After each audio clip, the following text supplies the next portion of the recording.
বেতন পায় ৮,২০০ টাকা, সে তো পিওন অফিস সহকারী, সেই সমাজে বাস করে না, এই বাজার থেকে বাজার করে না, তার পরিবার নেই, বউ বাচ্চা নেই।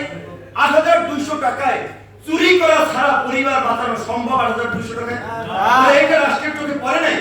আবার ১ নম্বর গেটে যে সচিব মহোদয় আছেন, বসে আছেন, তার বেতন প্রায় আপনার ৭৮,০০০ টাকা স্কেল হলো, সামগ্রিক সুযোগ সুবিধা নিয়ে অন্তত লাখখানেক টাকার মতো তিনি পান।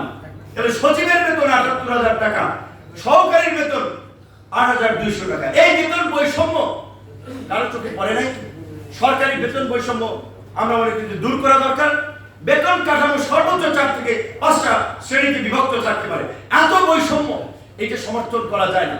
এবং আজকে আমরা নতুন বাংলাদেশের কথা বলছি।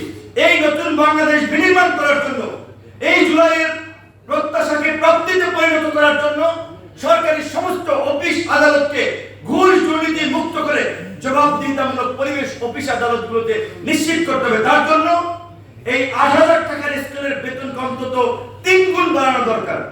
৩ গুণ বাড়ালে কয় টাকা হবে? ৩,০২৪। খুব বেশি টাকা হয় না। পাশাপাশি সচিবের বেতন যদি ডাবল করা লাগে করেন। সিঙ্গাপুরে লি কুয়ান ইউ যেমনি ভাবে ক্ষমতা এসে দুর্নীতি বন্ধ করার জন্য সরকারি চাকরিজীবীদের বেতন বাড়িয়ে দিয়েছিলেন, রাজনীতিবিদদের বেতন দিয়েছিলেন, সুযোগ সুবিধা দিয়েছিলেন যেন লুটপাট না করে। আজকে বর্তমান সিস্টেমে আমাদের এখানে নেতৃবৃন্দ বলছেন তারা বিভিন্ন আসন থেকে নির্বাচন করার প্রস্তুতি নিচ্ছেন। বাংলাদেশের বর্তমান সিস্টেমে একটা লোকাল ইলেকশন করতে হলে আপনাকে ৮ থেকে ১০ কোটি টাকার প্রয়োজন হবে। তাহলে ৮ থেকে ১০ কোটি টাকা কোন জমিদার খরচ করবে? নিজের পকেটের টাকা খরচ করবে নির্বাচনের জন্য, খরচ করবে ধান্দার জন্য। ১০ কোটি খরচ করবে, ৫০ কোটি কামাইবে।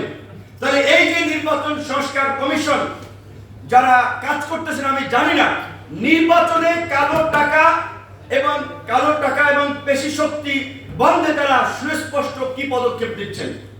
আমি মনে করি প্রার্থীদের নির্বাচনী পোস্টার থেকে প্রচারণা এবং গণহারে আবার দাঁড়াইলে তত টাকা দিতে পারবে না।